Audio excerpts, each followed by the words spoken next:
Sa pag-arangkada nina Ima Izumi at Kinjo ay kasunod lang nila sina Fukutomi na o-overtake sana pero agad na hinironggen ni Ima Izumi ang daan. Nahalata iyon ni Fukutomi kaya humanga ito sa kahusayan ni Ima Izumi lalo na at first year pa lang ito at sinabi sa sarili na sinanay iyon ng husto ni Kinjo. Samantala, iniisip naman ni Kinjo na 4 na kilometro na lang bago ang finish line at sa tansya niya ay matatapos nila yun sa loob ng 5 minuto, kaya tinanong niya si Ima Izumi kung makakatagal pa ba ito sa huling 4 na kilometro. Tumugon ito at sinabing sa kabila ng matinding init ng araw ay kayang-kaya niya iyon hanggat naroon din umano si Kinjo para umalalay sa kanya. Dahil ang pambato ng Chiba ang nangunguna sa karera, isinigaw ng mga taga-suporta ng Hakone kung ano na ang nangyayari. Gayunpaman para sa isang lalaki ay Hakone pa rin ang mananalo dahil bilang tagahanga ng team ay marami na umano itong napanood na karera na sinalihan ng mga iyon at palaging ang Hakone ang nananalo. Dagdag pa nito na palagi niyang napapansin na sa bawat karera na sinasalihan ng mga iyon ay magkasabay na lumalaban sina Fukutomi at Arakita. Sa mga oras na ito ay 3 kilometro pa ang layo nila pero mapapansin na nag-iinit na si Arakita dahil nagagawa na ng mga itong makahabol. Para kay Tudo, may pagka-weirdo si Arakita at mabilis mapagod kaya maraming beses kung magpahinga. Pero nagbabago umano iyon kapag malapit na sa finish line dahil ang focus niyon sa mga kalaban ay nagiging katulad ng sa isang hayop kaya naman sinabi ni Tudo kay Makishima na sila na ang mananalo. Hindi nagtagal ay nalampasan na silang dalawa ng pareho nilang mga ka-team at 2.5 kilometro na lang bago ang finish line kaya mapapansin na nagiging wild na talaga si Arakita. Kahit ang mga manunood na nagsasabing galingan nila ay kinaiinisan na ni Arakita at sinabing walang karapatan ang lahat ng manunood na diktahan siya ng dapat niyang gawin, sapagkat nakarating umano siya doon gamit ang sarili niyang lakas at tibay. Maya-maya pa ay halos maabutan na nila ang Team Sohoko kaya inasor niya ang mga ito at sinabing sila ang unang makakarating sa finish line. Sa mga oras na ito ay 1,900 metro na lang ang natitira kaya sinabi ni Arakita na naaamoy niya na ang finish line at hindi na umano ito makapaghintay na makamit nila ang tagumpay. Ngunit nang susubukan na nilang manguna ay hinironggen ulit ni Ima Izumi ang daan, bagay na hinangaan ni Arakita at sinabi sa sarili na tama nga ang sinabi ni Fukutomi na matalino si Ima Izumi at kayang-kaya nitong makipagsabayan sa mga third year. Gayunpaman, sinabi niya rito na hindi nito mararating ang finish line dahil mabait itong bata hindi tulad niya. Ikalawang summer noon ni Arakita sa junior high nang mabali niya ang sikon niya habang naglalaro sa isang importanteng game, kaya simula noon ay pumili siya ng paaralan na hindi nag-o-offer ng kahit na anong tungkol sa baseball. Mainitan ang ulo ni Arakita kaya wala siyang kaibigan kahit isa, at tanging ang kanyang motorsiklo na lang ang palagi niyang kasama. Isang araw, habang nakatambay siya sa daan kung saan tanaw niya ang mga kabahayan ay dumaan sa likod niya ang grupo ng mga siklista, at isa sa mga iyon ay pinili munang magpahinga at bumili ng maiinom sa vending machine. Doon niya unang nakilala si Fukutomi, at noon ay naiinis pa siya tuwing nakakakita siya ng mga nagbibisikleta. Gayunpaman, nagbago ang pananaw niya simula nang haminin siya ni Fukutomi ng karera.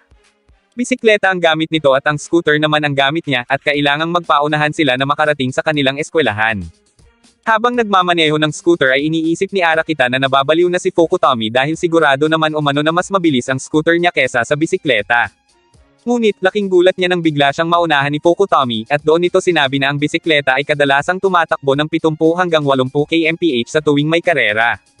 Dahil sa insidenteng iyon ay nagsimula si Arakita na magbisikleta na tulad ng isang taong gutom na gutom at ginagawa ang lahat para malamnan ang kumakalam na sikmura. Nagsanay siya noon gamit ang bike ni Fukutomi, at dahil din sa mga turo at payo nito ay mabilis siyang natuto hanggang sa magawa niyang manalo sa kauna-unahan niyang karera. Sa kasalukuyan ay sinabi ni Arakita na si Fukutomi lang ang bukod tangi niyang kinikilala, kaya gagawin umano niya ang lahat para madala iyon sa finish line. Samantala, dahil aminado si Ima Izumi na mas magaling sina Arakita kesa sa kanya ay inisip nito na ang mga iyon na ang mauuna.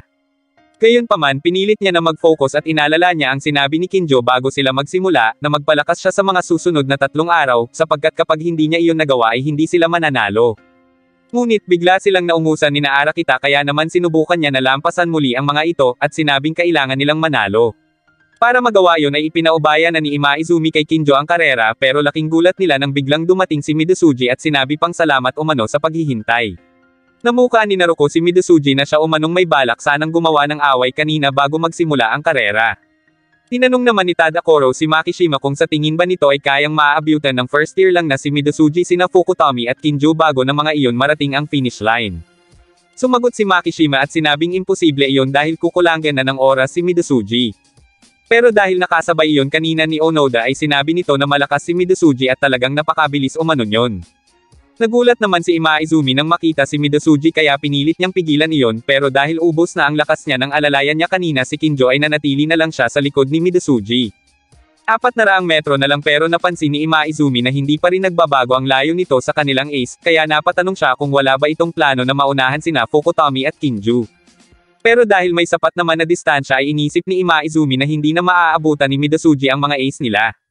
Nagsalita si Midosuji at sinabing wala siyang pakialam sa mga bagay tulad ng walang kwenta o mano na paglabas ng unang resulta o ng checkpoint sa bundok, bagay na pinabulaanan ni Imaizumi sapagkat pinaghirapan yun ni Tadakoro at Naruko, at sinabing ang mga kabaliwan ni Midosuji ang tunay na walang kwenta at sinisigurado o mano ni Imaizumi na hindi nito maaabutan ang mga ace nila. Pero nagulat si Imaizumi nang magpalit si Midosuji ng outer gear kaya napagtanto niya na kanina pa iyong nagpipigil sa sarili. Umarangkada ito habang sinasabi na gusto niyang manalo, at tulad ng plano niya ay aabutan niya ang dalawa bago pa man ang mga iyon dumating sa finish line. Hindi makapaniwala si Imaizumi na natalo ulit siya ni Midosuji, pero nagawa yun ni Midosuji dahil hindi agad nito ginamit ang kanyang buong lakas. Bago pa man magsimula ang Interhigh ay iisa lang ang layunin nito, at yun ay ang maipanalo ang una, pangalawa, at ikatlong araw ng karerang iyon. Ngunit para kay Fukutomi ay siya ang mananalo para sa Hakone at para mapatunayan ang lakas nilang mga kampyon. Ganon din ang nasa isip ni Kinjo, ang maipanalo ang laban para sa tiwalang ibinigay sa kanya ng buong team. Pagkatapos ay sabay na umarangkada ang dalawa kaya naman sinabi ni Midosuji na oras na para ilabas niya ang pangalawang sikreto niya. Inilagay ni Midosuji ang kanyang katawan sa unahan ng bisikleta upang mabawasan ng bigat ang hulihang bahagi ng bike nang sa gayon ay makapadyak siya ng mabilis. Samantala, dahil sa mas tumitinding laban ay pigil-hiningang nag-aabang ang bawat manunood sa tapat ng finish line upang masaksihan kung sino ang mananalo. Mula sa huling 30 metro ay nagpantay na ang posisyon ng tatlong siklista, hanggang sa makalampas sila sa finish line. Bawat isa sa tatlo ay binati ng kani-kanilang team, habang sa race headquarter naman ay hindi makapaniwala ang dalawang lalaki na nagtay ang tatlong team sa first place. Pagkatapos ng karera ay sinimula na ang awarding kaya niyaya na ni Onoda ang kanyang mga ka-team na pumunta doon kahit nanginginig na ang paa nito dahil sa sobrang pagod sa pagpadyak. Pero sinabi ni Naruko na wag nang intindihin ni Onoda ang awarding na iyon sapagkat ang laban bukas ang dapat nilang isipin at kailangan na nilang magpahinga. Tumayo si Tadakoro at sinabing ayos na sila doon dahil tanaw naman nila mula doon ang awarding kung saan pinararangalan ang ace nila na si Kinju. Ang tatlong nagtay ay makakatanggap ng parangal at ng yellow number tags na isusuot nila bukas sa laban. Sinabi ni Tadakoro kina Onoda at Naruko na tandaan ng dalawa ang pangyayaring iyon dahil sa ikatlong araw ay silang lahat naman umano ang tatayo sa entablado. Ipapakita umano nila sa mga tao na hindi iyon nagkataon lang at ipapakita nila ang lakas nila. Maya-maya pa ay si Tadakoro na ang sunod na pinarangalan bilang pinakamabilis na sprinter, at mula sa entablado ay sinabi ni Tadakoro sa lahat ng mga sprinter na kung gusto rin ng mga ito na makakuha ng green tag ay habulin siya ng mga ito sa magaganap na karera bukas dahil hindi naman niya uurungan ang mga ito. Natuwa si Makishima mula sa kinauupuan niya sapagkat nakakuha ang team nila ng dalawang number tags, at ipinaliwanag niya sa dalawang first year ang kahulugan yon. Ang isa umano doon ay ang karangalan para sa isang araw na karera at isang award lang ang mga iyon, pero pagdating naman ng multi-stage race ay nagbibigay iyon ng pagkakataon na makalamang sa kalaban. Dagdag pa ni Makishima na ang mga tag na iyon ay tanda ng lakas, kaya sino man ang meron nito ay kikilalanin ng iba ang karangalan yon, at sino man ang siklista na mayroong tag ay nangangahulugan na malakas ang team na kinabibilangan yon. Sunod na pinarangalan ng pulang number tag ang naging hari ng kabundukan, ang sikat na third year na mula sa Hakone Academy na si Tudo.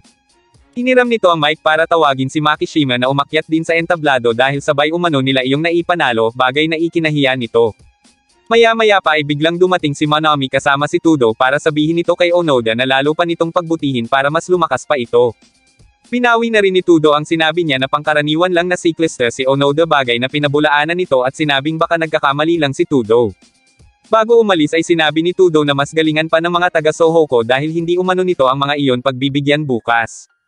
Kahit mawala umano kay Tudo ang red tag na iyon ay gagawin niya ang lahat para sa team nila, kaya sinabi niya kay Onoda na kung hindi maganda ang pakiramdam nito ay mas mabuti kung magpapahinga na ito ngayon pa lang sapagkat mas magiging mahirap ang laban bukas. Pagkatapos yun ay napalugmok si Tadakoro sa tagong lugar at tanging kay Makishima niya lang ipinaalam na isinuka niya ang lahat ng kinain niya at masama ang pakiramdam niya. Gayunpaman, determinado pa rin si Tadakoro na lumaban bukas at sinabing hindi sila mananalo kung magkukulang ng isang miyembro ang team nila, at hindi umano nito hahayaan na mag-alala ang team at maapektuhan ang laban dahil sa kondisyon niya. Inisip ni Tadakoro na baka dahil lang iyon sa sobrang init, at isa pa ay kailangan umano niyang ipagyabang sa mga siklista ang nakuha niyang parangal na kinaiinggitan ng mga sprinter. Gusto niya na makita ang inggit sa mukha ng mga iyon bukas kaya nagpatulong siya kay Makishima papunta sa pagamutan. Hindi na nakapagsalita pa si Makishima at tinulungan na lang niya si Tadakoro. Pagkatapos ay bumalik na siya sa tent at nagkunwari na kaya siya tinawagan ni Tadakoro ay para magpabili ng tissue dahil naubusan iyon habang dumudumi. Habang nakaupo si Makishima ay nag-aalala ito na baka hindi makasama si Tadakoro sa karera bukas pero pilit niya yung iwinaglit sa kanyang isip bagkus sinabi sa sarili na sama-sama silang mananalo bukas. Samantala, hanggang ngayon ay hindi pa rin makalimutan ni Imaizumi na ipinahiya na naman siya ni Midosuji, at inisip na nabalewala lang ang lahat ng ginawa niyang pagsasanay at paghahanda para makapaghiganti. Dahil sa pagkamunghi ni Imaizumi sa kanyang sarili ay napabigla ito sa pagtayo at pagkuha ng kanyang jersey kaya napatanong si Kinjo kung ano ang problema. Agad na humingi ng paumanhin si Imaizumi kaya pinayuhan na lang siya ni Kinjo na sa susunod ay pangalagaan niya ang jersey na siyang karangalan ng team nila. Pinati rin siya nito at sinabing dahil sa kanya kaya nakuha ng team nila ang first place. Dahil doon ay bahagyang lumuwag ang pakiramdam ni Imaizumi, habang si Makishima naman ay nakaramdam ng takot dahil sa unang araw pa lang ay malupit na ang laban. Nagtungo na sila sa hotel na tutuluyan nila, at doon ay binati ni Fukutomi sina Izumaida, Tudo, at Arakita.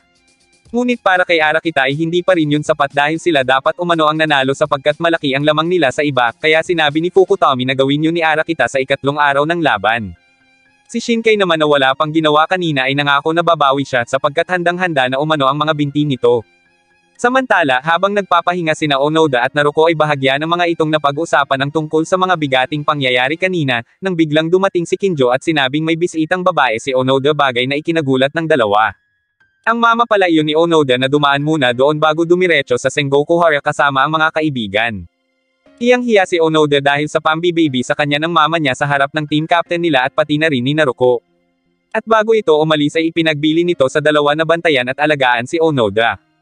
Pinalakas din nito ang loob ng kanyang anak at sinabing maging mas matatag si Onoda para sa dalawa pang araw na pagbibisikleta nito, at dapat gawin ni Onoda ang lahat ng makakaya nang sa gayon ay hindi ito maging pabigat sa iba. Pagkatapos ay umalis na iyon kasama ang mga kaibigan, at doon ay sinabi ni Naruko na tama ang mama ni Onoda na dapat ay maging mas matatag. Lumakas ang loob ni Onoda at sinabi kay Kinjo na sabihin lang nito sa kanya kung ano ang maitutulong niya bukas sa laban sapagkat nais niyang makita ang finish line sa ikatlong araw. Kinabukasan, maagang nakaabang ang mga manunood para sa pangalawang araw ng karera, at mapapansin na manghang-mangha ang mga iyon sa Team Sohoku High na mula sa Chiba. Sinabi pa ng mga ito na aabangan nila si Tadakoro, bagay na ikinatuwa naman ito at sinabi pang bibigyan niya ang mga iyon ng magandang palabas mamaya. Ang ikalawang araw ay magsisimula kung saan natapos ang karera kahapon at doon iyon sa Lake Ashi. Pero habang ini-imagine ni Onoda ang mahabang daan na babagtasin nila ay nagulat ito nang makita na kinukuhanan siya ng litrato. Lumapit si Naruko at inakbayan si Onoda para magpakuha pa ng litrato pero lalong nahiya ang ating bida nang sabihin ni Naruko na lalabas iyon sa National News at Magazine. Dumating din doon ang Team Hakone kaya sabay-sabay na silang kinuha na ng litrato ng mga taga-media dahil pareho lang naman silang nanalo sa karera kahapon. Dahil doon ay inayos na ni Onoda ang kanyang buhok na parang kachupoy, at saka sinabi kay Naruko na gagawin niya rin yun sa buhok nito. Tumanggi si Naruko pero dahil mapilit si Onoda ay lumapit pa ito hanggang sa matakit siya sa bag na may lamang tumbler kaya ulong iyon pababa. Agad na hinabol ni Onoda ang tumbler niya hanggang sa makarating yun sa may paanan ni Ishigaki.